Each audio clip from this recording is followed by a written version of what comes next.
Before we do our main thing that I have in mind with this discussion, which is talking about his famous 5 regimes, I want to first address the question of freedom, which is very, very central to Plato's consideration, especially of 2 types of government that we'll get to shortly. But understanding what Plato is teaching on freedom is necessary before we even go into that. And it's very difficult today, I think, and not only today, but here and now. We're here in America, and we rightly value freedom very highly, as indeed we should. But when we're trying to philosophize about something, it's insufficient to simply say it's valued. We have to go much deeper than that. We have to dig deeper and try and ascertain whether it is an absolute good, a supreme good. You read Aristotle's ponderings in that question in a related matter for your reading for today. Or if it is a means. If it is a means to something else, or if it is a subordinate good, a subordinate end even. And when it comes to freedom, that's a very important question to answer, but it's not one that's even addressed much today. So let's dive into this as our intro to our little political philosophy crash course here, by virtue of Plato's Republic. Freedom versus license. There's a little note. Oh, by the way, what I gave you right now is this little 1-page handout. It's just a summary from the Internet Encyclopedia of Philosophy, a great resource for all sorts of philosophical questions, very in-depth, sometimes too in-depth, heck of a lot more in-depth than Wikipedia. Nothing wrong with Wikipedia, but if you ever want to really see everything relevant in a question, including modern scholarship and traditional scholarship, feel free to check that out, iep.utm.edu. So I just stole I credited them. It's not plagiarism. Plagiarism's very bad. I took their summary of just a couple of the parts of the Republic that I want to talk about in our discussion. Anyway, back to the point here. Freedom. They say something about freedom here, and they're just trying to summarize what Plato's saying. I do have Plato's complete works here, as always, and I will be quoting directly from the Republic as well. But for the sake of time, I wanted to give you this summary. Somewhere in here, this 1-page summary addresses freedom. I think it's on the back page, and they talk about tyranny. This has to do with tyranny, where any limitation on freedom starts to seem unfair. Freedom, taken to its extreme, produces its opposite. I'm going to read a quote from Socrates/Plato, giving more insight on that when we get to it. But first, the issue itself.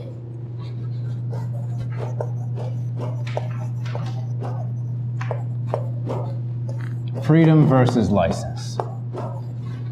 Land of the free, home of the brave. Here in America, and that's something we should be proud of. But do we want to go so far as to say that freedom is an absolute good, an end in and of itself? Well, I think philosophy tells us no. Let me ask you this. Is knowledge of and obedience to the laws of mathematics a detriment to your authentic freedom, or does it embolden your authentic freedom? Is it good or bad for your authentic, genuine freedom? Knowledge of and obedience to the laws of mathematics. I sure hope we agree it's a good thing. Like we all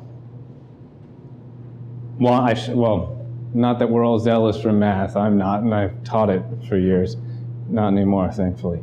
So even if we're not particularly zealous for math class, we still, I hope, want to know the laws of mathematics so that we can believe them, obey them, follow them. Technically, that restricts what we can do. It is a restriction on absolute autonomy. It gives our autonomy certain boundaries within which we must operate.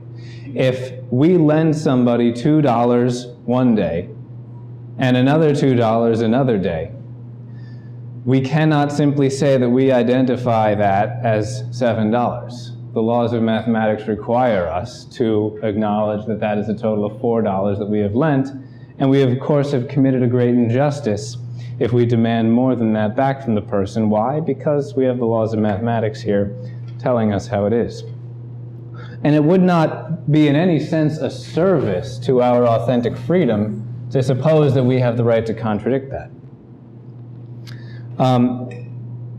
Would I have been doing my geometry students a service if I allowed them to identify whatever the heck they chose as the answer when the question asked for the length of the hypotenuse with 2 leg lengths being given? That would not have been a service at all. They would have failed the test that I gave them, certainly, but one could just say, well, why not just pass them? Why not let them choose whatever their desires indicate the hypotenuse of that triangle is? And then I could say, okay, fine, I'll give them 100 for identifying whatever they like. And then what would be the next problem? Even if I acquiesced, which I never would, and did that. Is that problem solved? We just need less strict teachers, and then that solves the problem here? Of course not.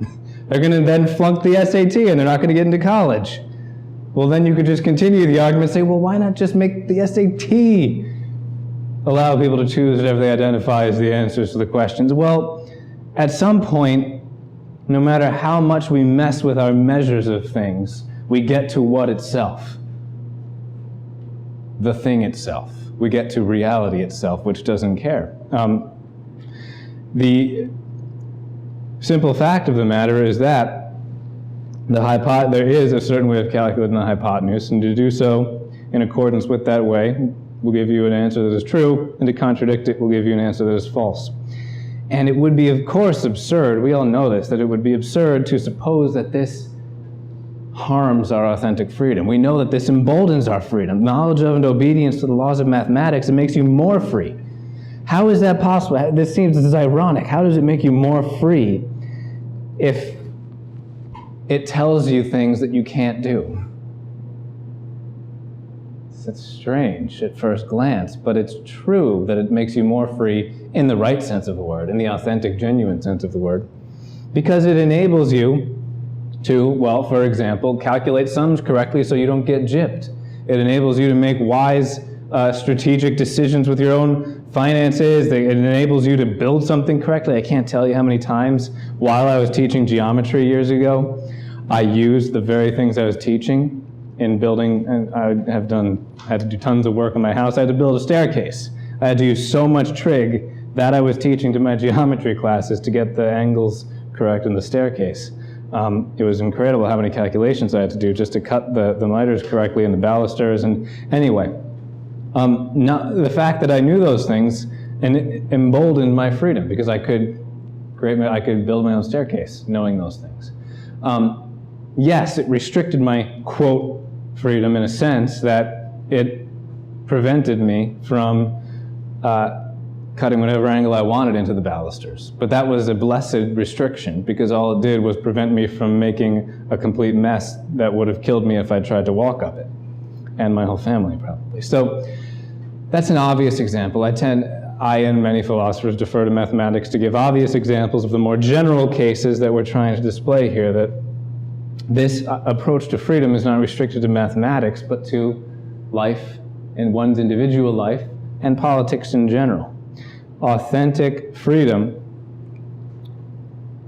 is not radical autonomy. It is not the mere ability to do whatever the heck you happen to think you want in a given moment. That is a main point Plato and Socrates are trying to make here.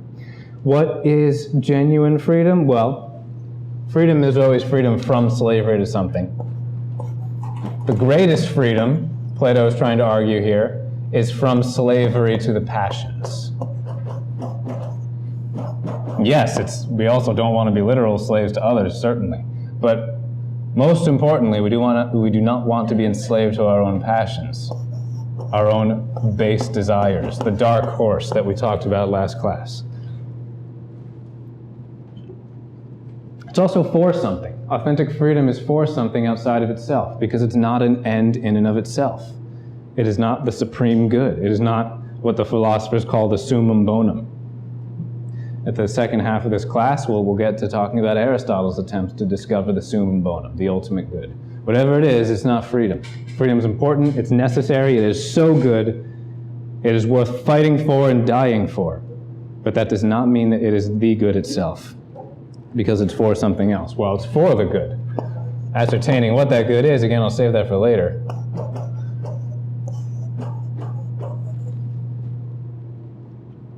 The good, ultimately, as you guys saw from the reading, results in one's happiness.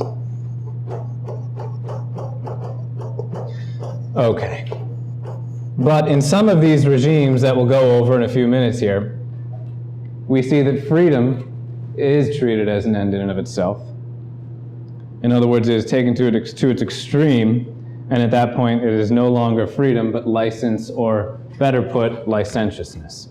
I'm putting license here just because I have that in your discussion sheet, but I keep meaning to update the discussion sheet because really a better word would be licentiousness. Licentiousness, as when anything is taken to an extreme, its extreme, perverted to its extreme, ironically generates its opposite. So it generates what? Slavery to the passions. It is a quote freedom, which means, in other words, not a real freedom, from the truth. Freedom from the truth is not freedom at all, needless to say. It is inevitably for the passions.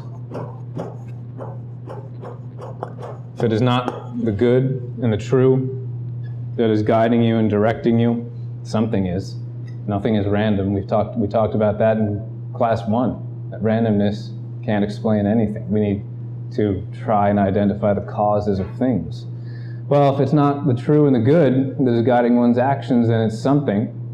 Freedom itself doesn't tell you what freedom should be used for, so we can't say that freedom itself is guiding us. That doesn't make any sense either. So inevitably, it's going to simply wind up being the passions, the lower desires, which are, in a sense, random, in fact, in that they have no meaningfully good order to them, but we can still identify the cause of this licentiousness as the passions. Ultimately, this is the tyrannical individual that Socrates is talking about, and I think it's book 10, maybe book 9, I can't remember now, is this tyrannical individual is the least happy of all people, results in misery.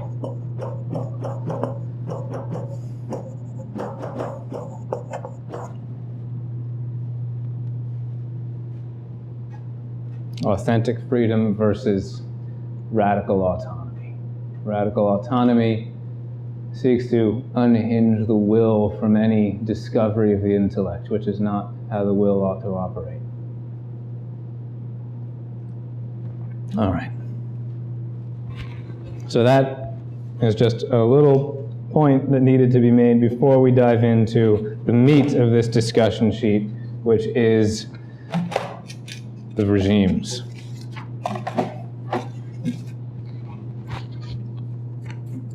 What are the different forms of government listed in the Republic, and what characterizes each? I'm going to try to make this quick, just because we obviously don't have too much time, but I will, at the same time, try to give you a little bit of insight into each of these from the Republic.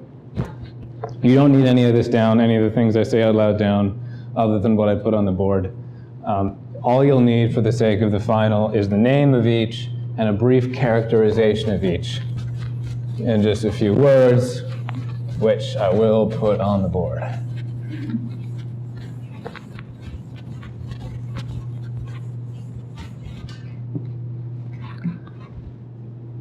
We begin with the greatest. What would we say the greatest form of government is today? We'd probably disagree with Plato on this. Most people are willing to say that this, if only it's given enough time and opportunity, will save the world. Democracy. Plato says that's about the worst form of government, second to worst. I'm a fan of democracy, don't get me wrong, but I think we're finally learning that, no, it's not going to save the world. It's a tool. A good tool, but any tool is only as good as how it's used. For Plato, the greatest form of government is aristocracy. You've got to be careful with what images are now conjured up in your mind when you hear that word, because whatever images are conjured up in your mind right now are probably the opposite of what Plato has in mind, because of the connotations that word bears with it today. Today, when one says aristocracy, what comes to mind? Lots of privilege, elitism, money, soft living, aristocrats all isolated from... that is not at all what Plato is advocating for with an aristocracy. For an aristocracy, the aristocrats themselves, they're ruling. It's not a democracy. They have to be completely poor. They're not allowed to own anything. So it's what comes to mind when people think of the aristocracy today is what Plato calls an oligarchy. We'll get to that in a moment. But first, this great noble form of government, aristocracy. Let's see, I got a bunch of bookmarks in here. I hope I bookmarked the right page.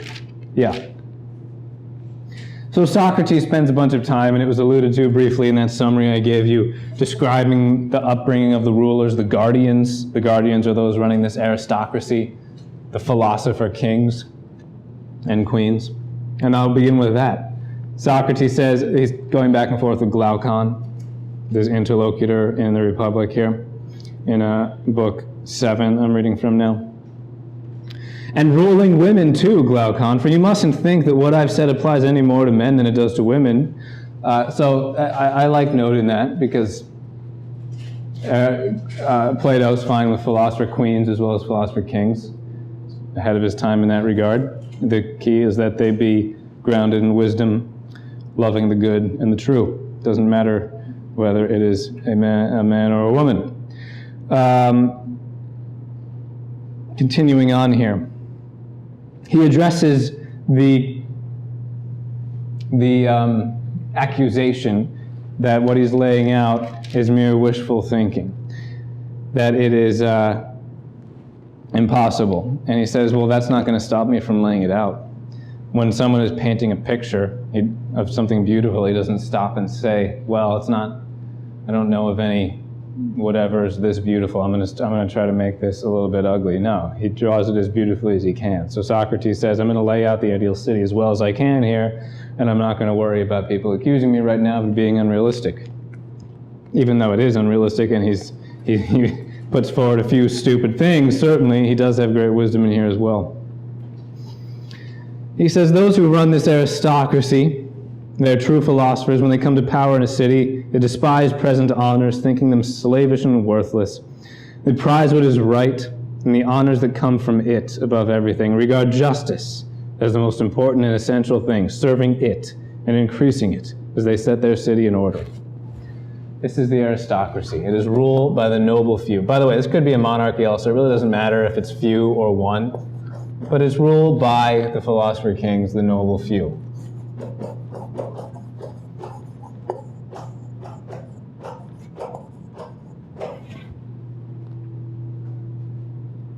It is grounded in reason and directed to goodness.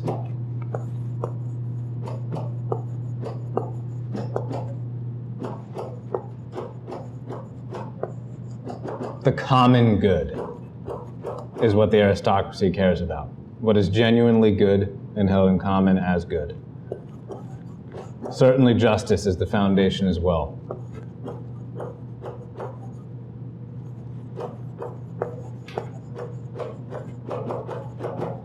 There are no other ulterior motives.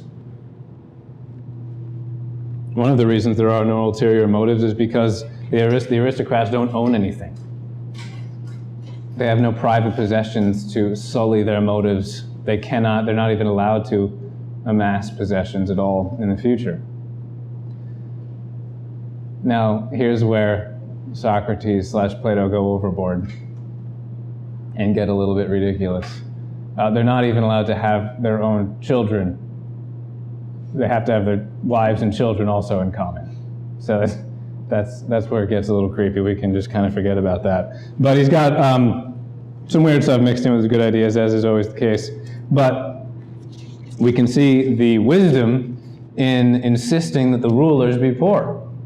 Has this ever been done? Probably not. But there have at least been some individual rulers who couldn't have cared less about riches. There are certainly some. I don't know how often that's happened in modern times, but in pre-modern times there were plenty of righteous monarchs who gave away practically all their wealth and cared only about the good. Those are the kinds of people that Socrates has in mind as the only ones being fit to rule. But here's the problem. This doesn't last very long, this aristocracy. He explains why it doesn't last very long.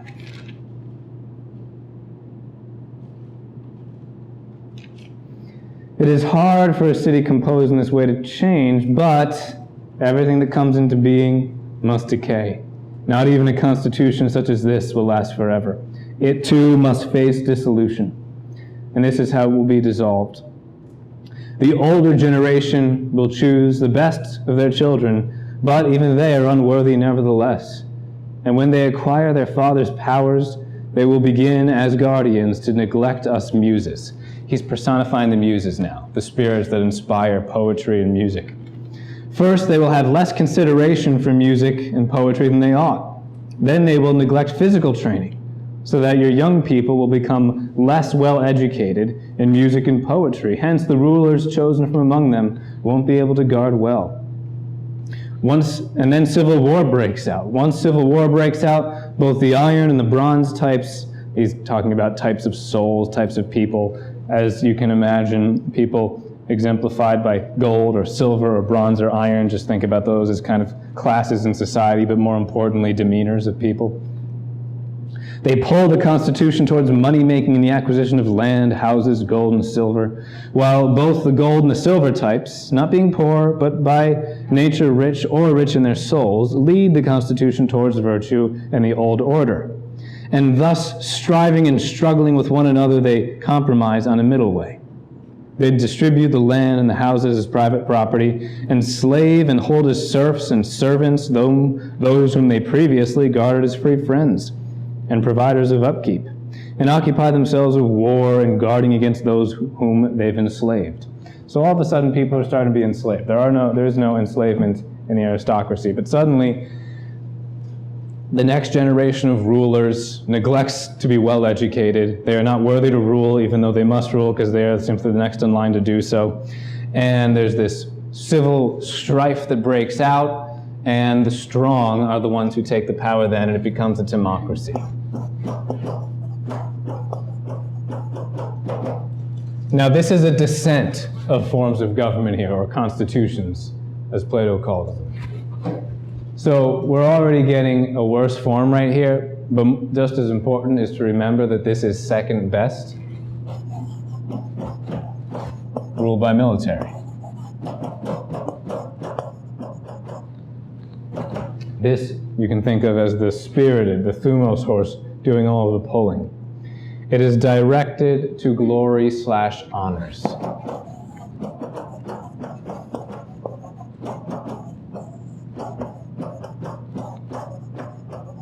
It is militaristic, strong, held together not by virtue and love and inspiration like the aristocracy is, rather it is held together by force. Completely military oriented towards strong army, perhaps conquering other places, but even if not that, just an incredibly strong presence to maintain order at all times.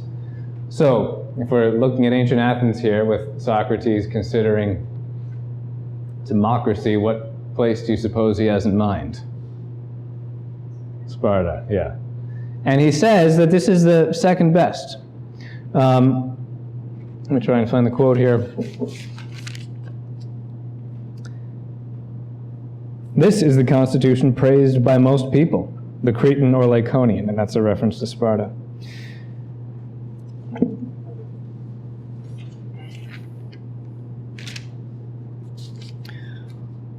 The rulers will be respected in this case at least. But they will be afraid to appoint wise people as rulers, on the grounds that they are no longer simple and earnest but mixed, and will incline towards rather spirited and simpler people who are more naturally suited for war than for peace. So those who run the Timocracy will not trust scholarly types, philosophers in positions of power.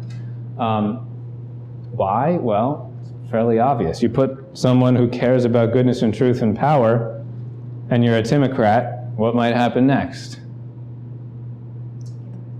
Yeah, they tell you to cut it out.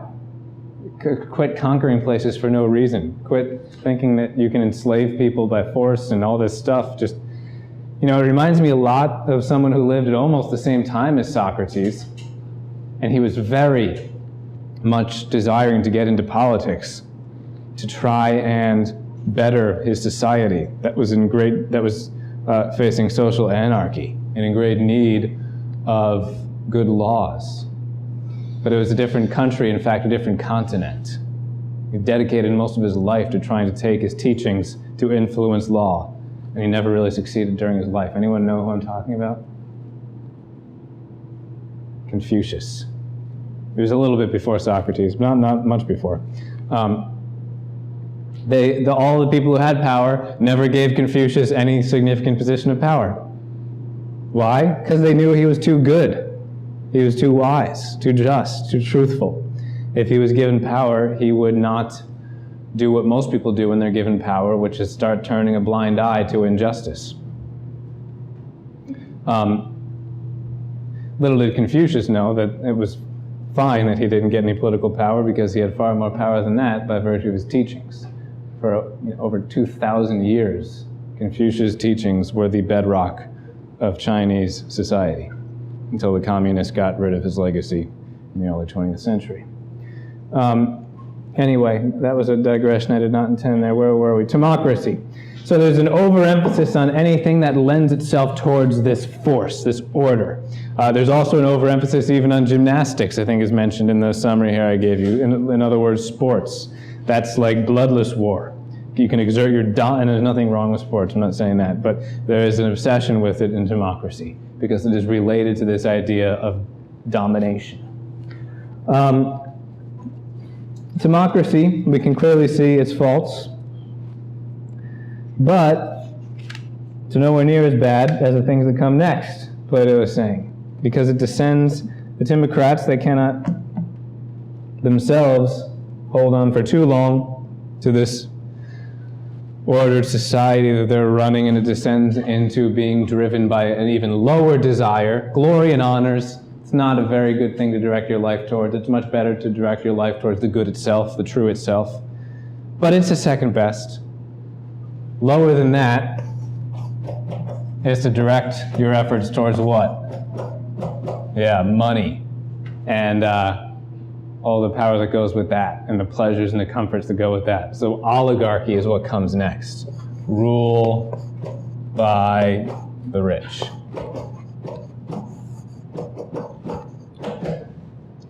They don't care about glory and honors, they just care about their money, and they're driven by greed. So it is driven or grounded in greed.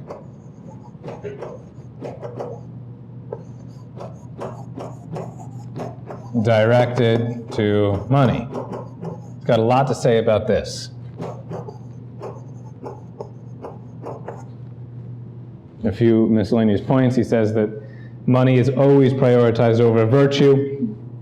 The oligarchs themselves want to incentivize the materialistic lusts of the citizens. I'll get to the quote in a minute, but just in case I don't, because I have to flip through a lot of pages here, and who knows what I'll miss. Why would an oligarch who is obsessed with money, getting as much money as possible for himself, want to incentivize the materialistic lusts of the citizens? It seems counterintuitive. Just to make them buy more things. Yeah, and then if the people are buying more things, the oligarch can what? Make more money. Every time a transaction occurs, that's one more opportunity to take a bite. That's one more opportunity to put a bunch of middlemen into the process and each take a share. Even more so when people are buying tons of stuff they don't need and losing all of their money. They need what? More money to buy what they actually need, which they get by virtue of, what's that? Maybe they steal, and if they don't do that, they have to do it the legal way, which is, what's that? Yeah, certainly they have to work for less than they should be working for, absolutely. Plato points out a similar thing here. He says that basically this society is designed to allow for poor people, but to not actually provide for them. You have to take out loans constantly. And what's the very convenient thing about a loan if you are the one giving the loan? You get a lot more back than you gave. You are, in other words, charging money for money. And we never think today about how ridiculous that is, charging money for money. You're supposed to charge money for a product or a service. Money is neither a product nor a service. It's a medium of exchange. Traditionally, throughout almost all of history, just governments have always outlawed interest. Up until, I believe it was the Freemasons in London in the 1700s convinced the government to start printing money and loaning it out on a certain interest rate. And after that, it just took off, and we've never been able to get away from it. It's the primary way the oligarchy enslaves those who are not rich, is through loans and interest. That's what Plato says. Was he on to something? Maybe. Let's see specifically what we read in the Republic here. I'm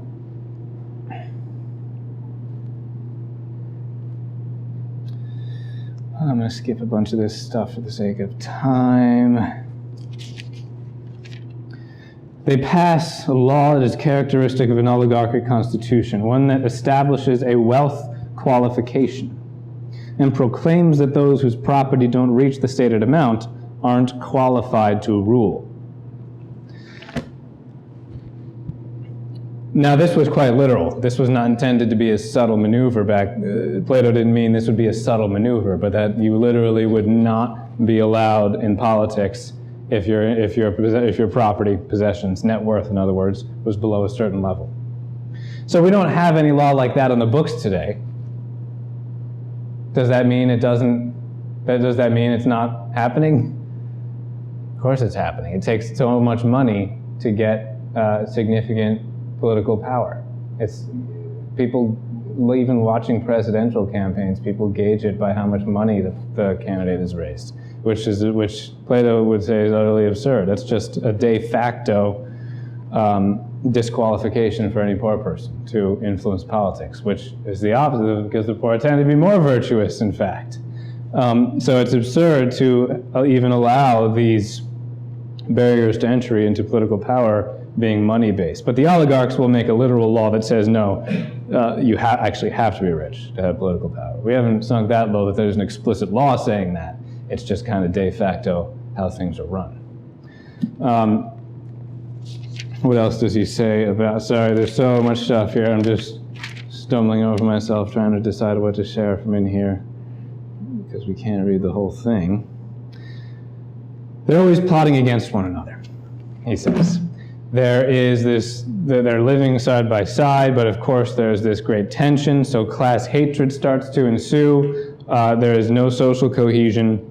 The gap itself between the rich and the poor just gets bigger and bigger because of the way things are run, especially because of interest. And it's a very ugly situation.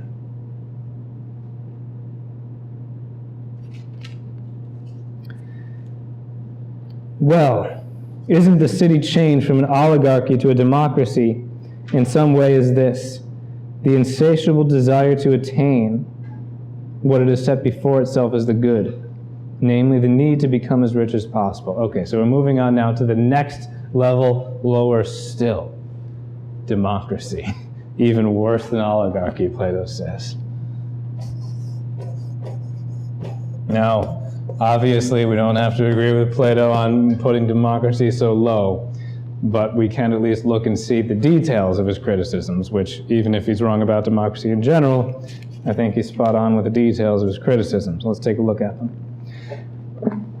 The many will not tolerate the oligarchy for long. They will overthrow it because they are constantly having this materialistic lust foisted in front of their eyes, or rather that which is designed to inspire materialistic lust foisted in front of their eyes. Well, that can only happen for so long until people snap and just go after it unjustly. And that's what happens here in oligarchy descending into democracy. Those who rule, here's Plato, Socrates, those who rule in the city do so because they own a lot. I suppose they're unwilling to enact laws to prevent young people who've had no discipline from spending and wasting their wealth, so that by making loans to them secured by the young people's property, and then calling those loans in, they themselves become even richer and more honored. That's their favorite thing to do. And I already mentioned that, but this is his preface for what he says next, which is, and these people sit idle in the city, I suppose, with their stings and weapons, some in debt, some disenfranchised, some both, hating those who've acquired their property, plotting against them and others, longing for a revolution. The moneymakers, on the other hand, with their eyes on the ground, pretend not to see these people, and by lending money, they disable any of the remainder who resist, exact as interest many times the principal sum, and so create a considerable number of drones and beggars in the city.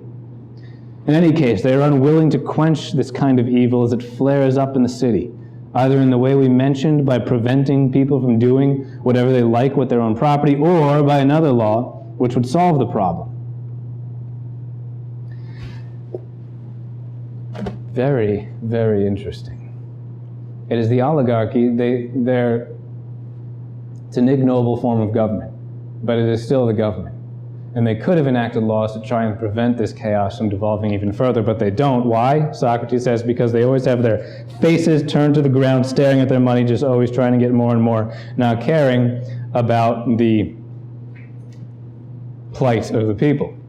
And it is not, the irony here is that it's not simply that they are directly striving to enlarge in their own wealth, but they are refusing to wisely regulate the economic affairs of the other classes in order to prevent their further deterioration. Because the oligarchy knows what to do to prevent the poor from becoming even more poor, but they don't do it. So this hatred, this strife, this widening gap between rich and poor, this class tension makes the next form of government arise, democracy.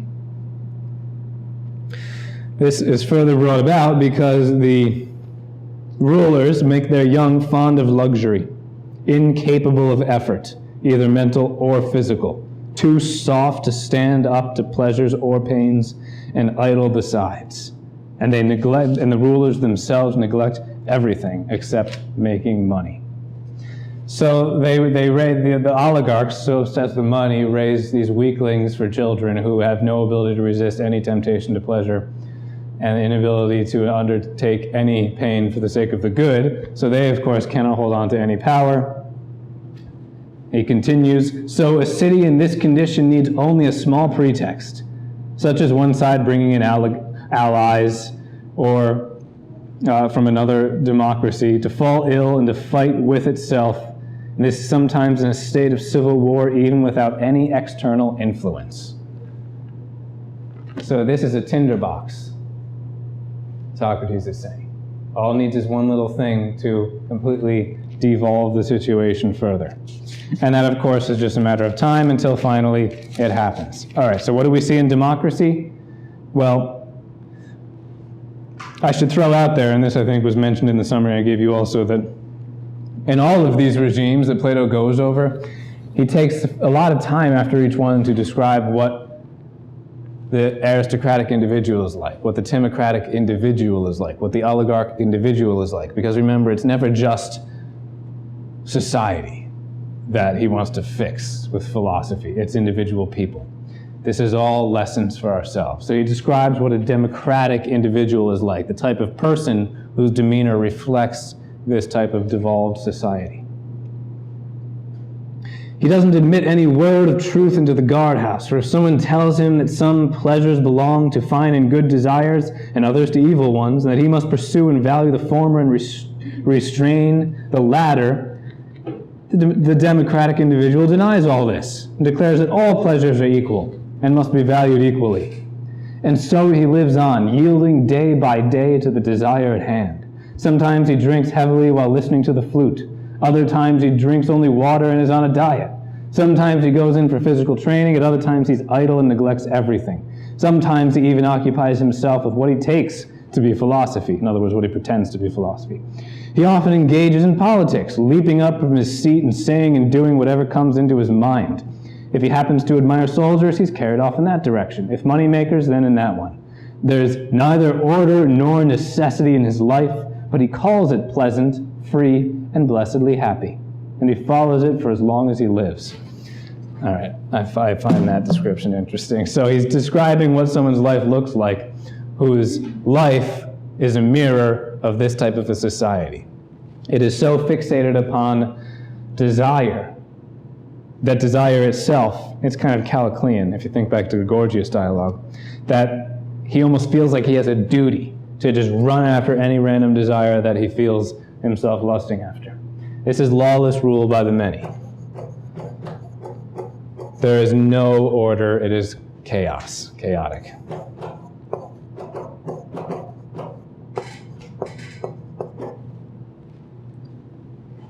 This is grounded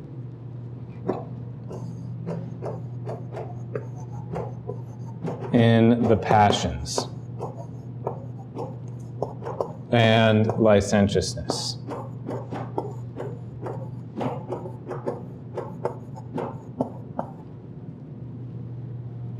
Freedom, in this case, is held as the supreme good, even though it is only a subordinate good. Being that it is held as supreme, anything that is even thought of as a potential limitation of freedom is castigated. And the ones who do that castigation, casting aside any supposed restriction on their freedom, live a life torn apart by chaos, never coherent, never directed at one good thing, always a miserable mess.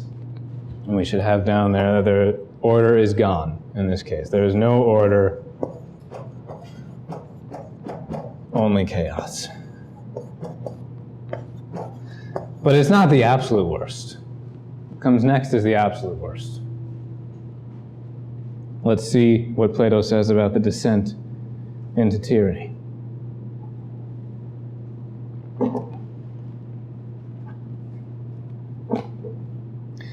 I suppose that when a democratic city, athirst for freedom, happens to get bad cupbearers for its leaders, so that it gets drunk by drinking more than it should of the unmixed wine of freedom, then, unless the rulers are very pliable and provide plenty of that freedom, they are punished by the city and accused of being accursed oligarchs. They still have what they hated about the oligarchy in mind, remember. It insults those who obey the rulers as slaves and good-for-nothings, and praises and honors rulers who behave like subjects, and subjects who behave like rulers. And isn't it inevitable that freedom should go to all lengths in such a city? It makes its way into private households, and in the end breeds anarchy. A father accustoms himself to behave like a child for fear of his sons, while the son behaves like a father, feeling neither shame nor fear in front of his parents in order to be free. The young imitate their elders and compete with them in word and deed, while the old stoop to the level of the young and are full of play and pleasantry, imitating the young for fear of appearing disagreeable and authoritarian. Man, he is incredibly prophetic there. I think of how many people well into their golden years act like middle school students on social media these days for the precise reason that Plato identified 2,500 years ago. He takes it a little bit farther still. Maybe this is absurd, but I find it funny at least. He says this is this plague of obsessing over freedom as the only and ultimate good, that this even infects animals. He says you go to cities like this and you find animals all over the place acting like they're humans with not talking. He doesn't mean that, but like not being kept in order where animals should be, but just going about, people letting them wherever, so on and so forth. And think about how some people treat their dogs today. Anyway, to sum it up, he says, do you notice how all these things make the citizen's soul so sensitive that if anyone even puts upon himself the least degree of slavery, meaning commitment, they become angry and cannot endure it. And in the end, as you know, they take no notice of the laws, whether written or unwritten, in order to avoid having any master at all. So that those living in this society are obsessed with the idea of having no master, and they disdain and castigate people who dare take any commitment upon themselves. But freedom, authentic freedom, necessarily entails the freedom to bind oneself, as has been rightly said. If you are not free to bind oneself, you are not free. You're being treated as a child. I think about marriage today, and how the institution is being so laughed at because people keep saying, well, why make a commitment to someone? That restricts your freedom. Well, sure, it restricts your radical autonomy, but I would certainly argue it doesn't restrict your authentic freedom. Commitments don't do that. A wise commitment doesn't do that. One mission, it has been rightly said, is worth 1,000 options. You can go your whole life having options, and what good is that if you missed your mission? Anyway, there are no missions, only options in this society. The same disease that developed in an oligarchy and destroyed it also develops here, Plato says. But it is more widespread and virulent because of the general permissiveness, and it eventually enslaves democracy. In fact, excessive action in one direction usually sets up a reaction in the opposite direction. This happens in seasons, in plants, in bodies, and last but not least, in constitutions. Extreme freedom can't be expected to lead to anything but a change to extreme slavery. And that's what comes next. This society-wide obsession with extreme freedom inevitably creates its very opposite, tyranny. Nature abhors what? A vacuum, as the saying goes. There is a power vacuum here, and a tyrant will assume it. But he might not be seen as a tyrant at first. He might be seen as a populist. People might like him. People might even put him into power. Think of who is generally regarded as the worst tyrant in history, Hitler. He was put in power democratically. They wanted him in. This is the most obvious to define. This is rule by a tyrant.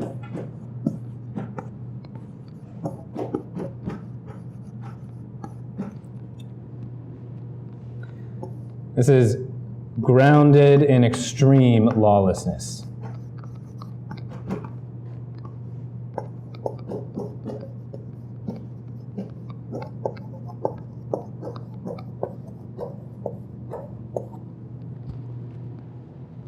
From the chaos that democracy creates, someone seizes the power.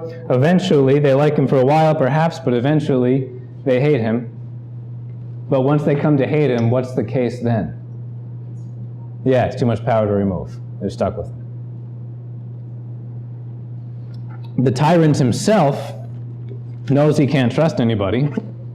He knows that he must surround himself with simply flatterers who will tell him what he wants to hear.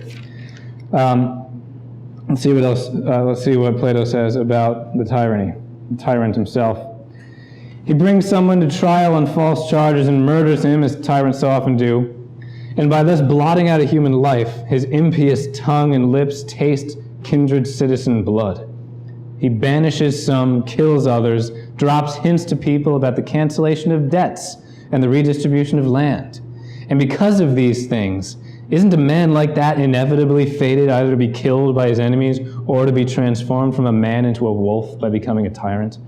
That's not a random reference, wolf, although I think the symbolism is obvious enough. He's talking about an old legend about someone who becomes a wolf by tasting blood. Anyway,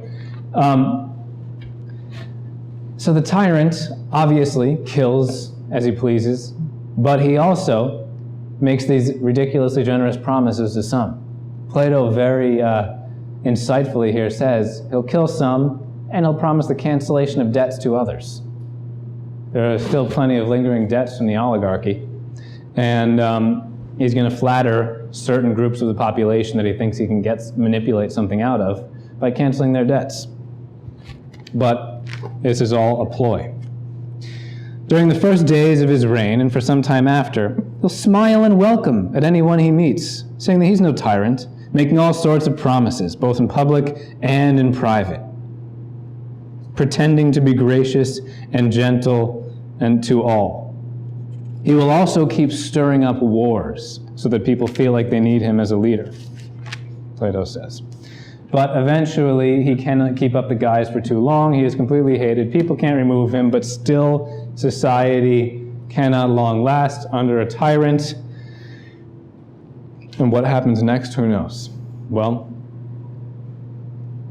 the ashes, what is reborn from the ashes is the next question. Unfortunately, some tyrannies seem to last a while. That is indeed unfortunate, but they never last for too long. Eventually, they destroy themselves because of the inherent chaos within them. Society is then in ashes, in complete shambles, rubble, and it is time to rebuild. And then what happens? Well, starts over again. Someday, maybe, we'll figure out how to stay grounded in reason, directed towards goodness. Then we don't have to keep repeating this miserable cycle. Anyway, there's his 5 regimes. Much has been said in his 5 regimes, much has been written on them, but we'll leave it at that as kind of a brief overview and introduction to his political philosophy. A couple other important things, though, before we're done with this mini unit. Can I erase this? Anyone still writing these down? I think I can erase it. The next question I have in your discussion sheet: why philosopher kings? Why not, for example, engineer kings? Remember, by aristocracy, Plato is advocating for philosopher kings. Philosopher kings and queens. So I'm here asking on the discussion sheet, why that? Why not engineer kings? And remember, I'm only picking on engineers because I am one, so no one can say I hate engineers. I love engineers.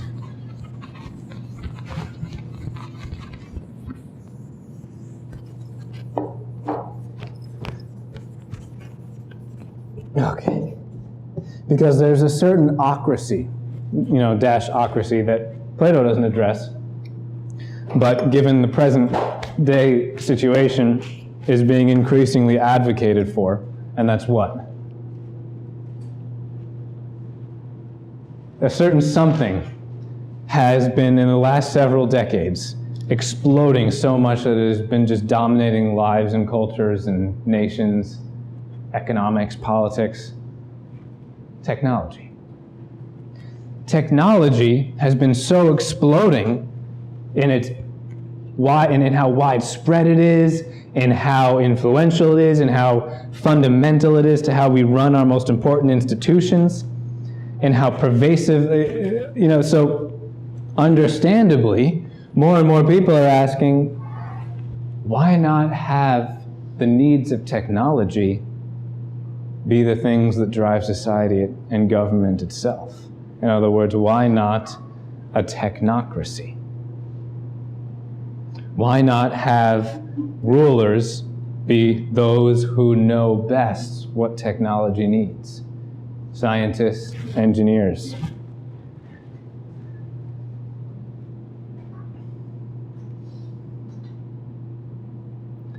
So, why not? Well, let's run through a couple thought experiments here. I keep meaning to research the numbers before this lecture, and I always forget. So I'll just say I don't have the numbers to prove this, but if you were to ask me what were the several most significant national expenditures in terms of technology that we as a society undertake, I would probably say it has something to do with maybe medical, transportation, military, communication,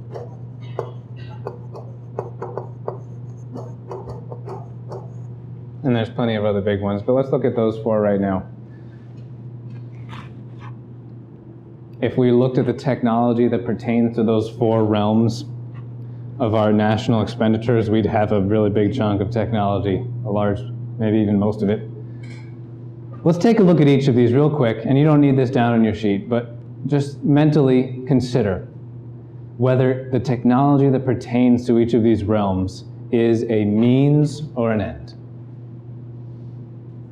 Whether the technology that we have in accordance with these realms is something that we want for its own sake, or in other words, an end, or rather, if it is a tool that we want because it helps us to get something else, which is what we actually want for its own sake.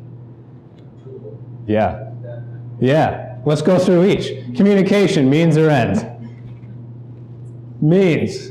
Pure means. Sure, hope so. I mean, some people treat it as an end, but if you're with the person that you actually want to be communicating with, do you have any use for an iPhone 20 whenever they come out with that? No, you're already with the person. You have no need for communications technology if you're already with someone. Pure means. Military, means or end? Means. We don't want military technology, we want peace. If we were somehow guaranteed peace, we wouldn't want any military technology. Transportation, means or end? Means. It is completely useless if you're already where you want to be. It's a pure means. Medical, means or end? Means. If you already have what, you don't want any medical technology. Health. I wager that we could fairly easily go through all technology and ascertain one simple conclusion arising from each. They are all pure means. Doesn't mean it's not important. It's incredibly important. I'm a big fan of technology. But it's all a means to something else. So what am I getting at here? Well, this is what I'm getting at.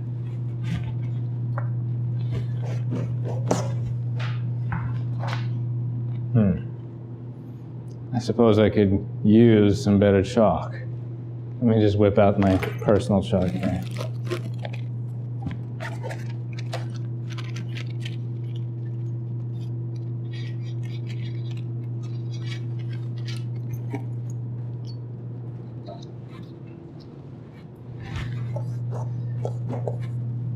Amazon didn't have white chalk of this brand that I like, so I had to buy yellow chalk. It is the duty of means to advise. And this is what we can have down on our notes. It is the duty of ends to direct.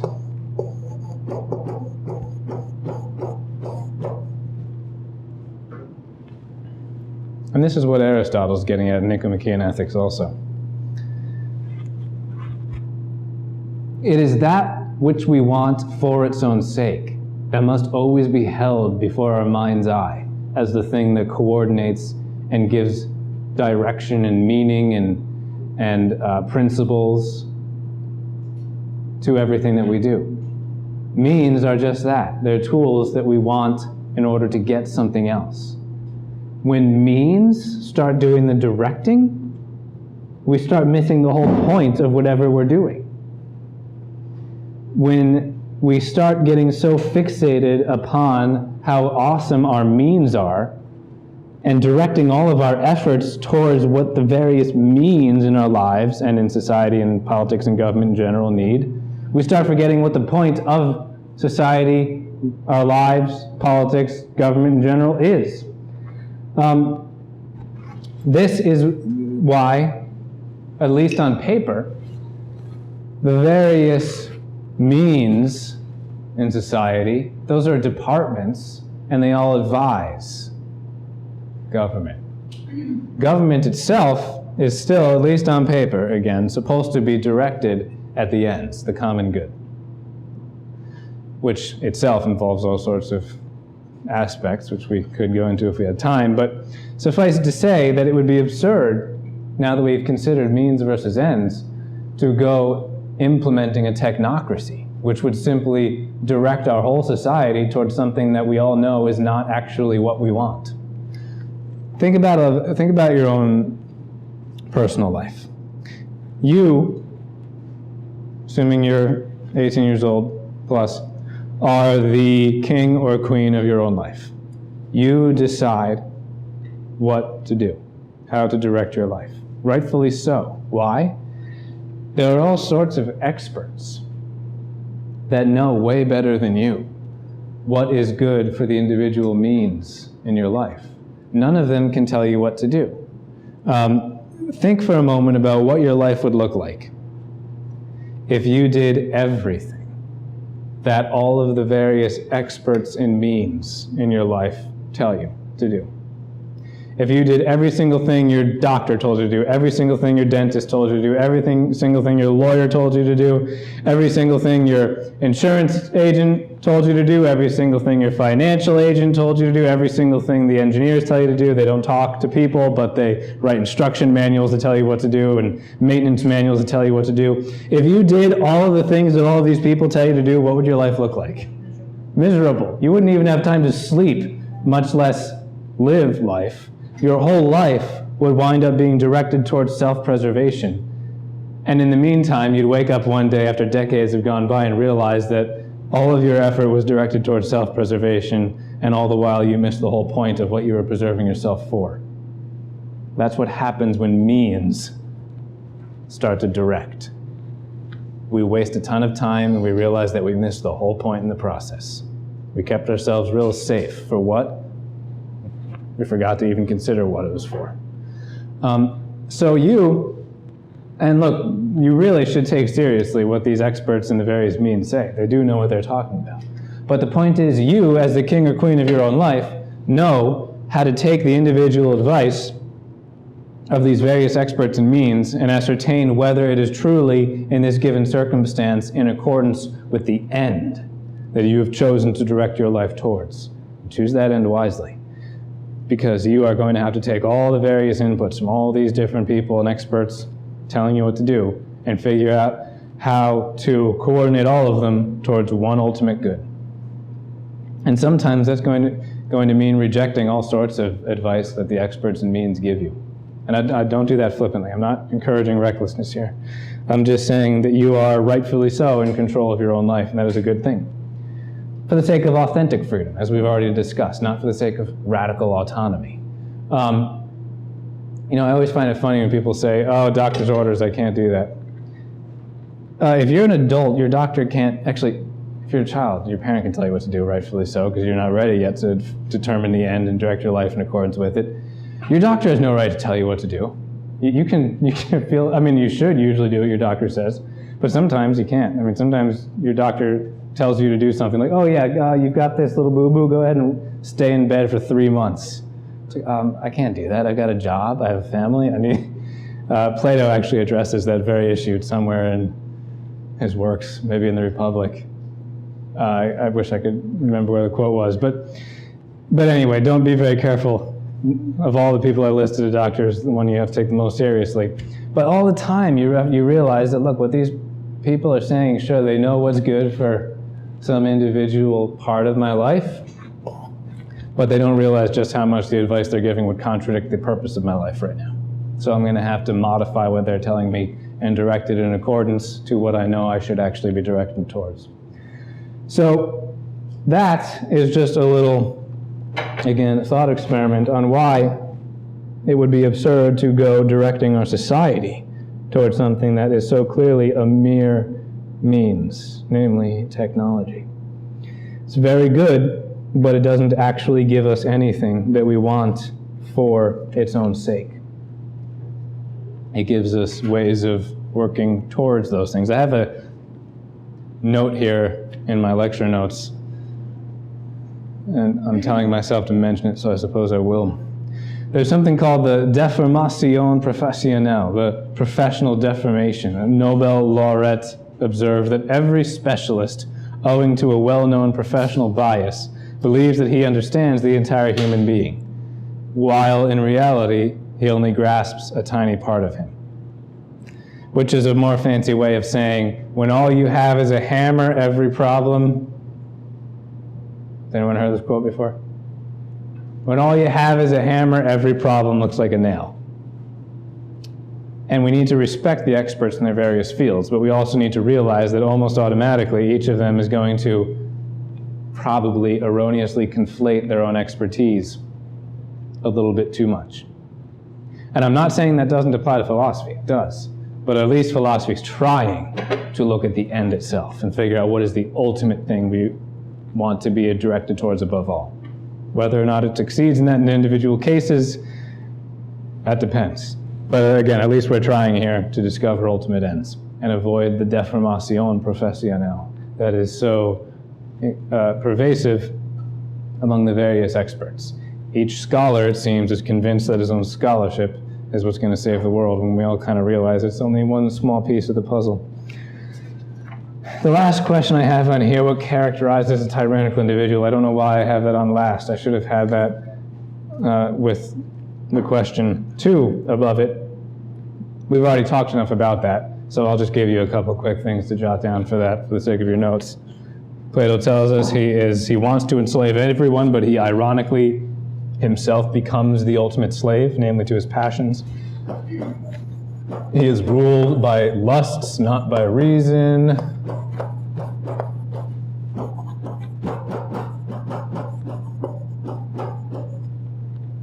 He is incapable of true friendship. And as you'll see in the next reading that you do from Monday, that means he's incapable of something that is an absolute need.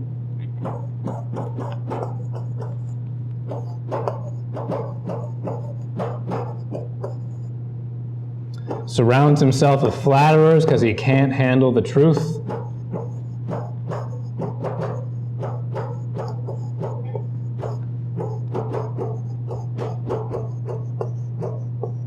And at the end of the day, he's the least happy of all people. An overarching theme in the Republic is that justice is in our best interest. As I've mentioned before, Plato, Socrates are by no means this strict deontological Kantian duty-based ethics philosophers, where you can only do what's right for the only reason that is right, nothing else, any other reason would sully it. No, Plato and Socrates are very clear. Justice is not only right, it's also best.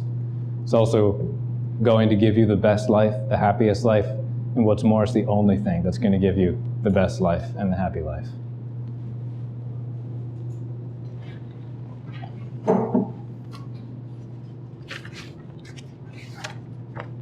Let's see if I can wrap this up with a final quote from Plato on that, if I can find it real quick.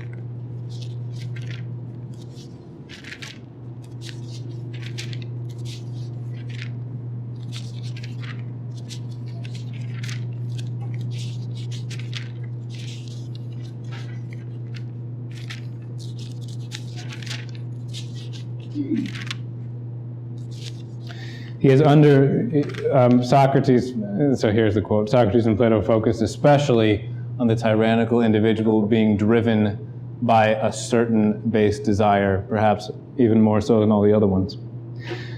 Under the tyranny of erotic love, he has permanently become while awake what he used to become occasionally while asleep. And he won't hold back from any terrible murder or from any kind of food or act. Rather, erotic love lives like a tyrant within him, in complete anarchy and lawlessness as his sole ruler, and drives him, as if he were a city, to dare anything that will provide sustenance for itself and the unruly mob around it, some of whose members have come in from the outside as a result of his keeping bad company, while others have come from within him, freed and let loose by his own bad habits. Isn't this the life that a tyrannical man leads? It is indeed, Glaucon says. Remember, he's not describing a literal tyrant there. Very few people will be literal tyrants. Everybody has an opportunity to become a tyrannical individual, unfortunately. And that's ultimately what Socrates describes there, what the tyrannical individual's life looks like once it gets to its logical extreme. It's not a pretty sight.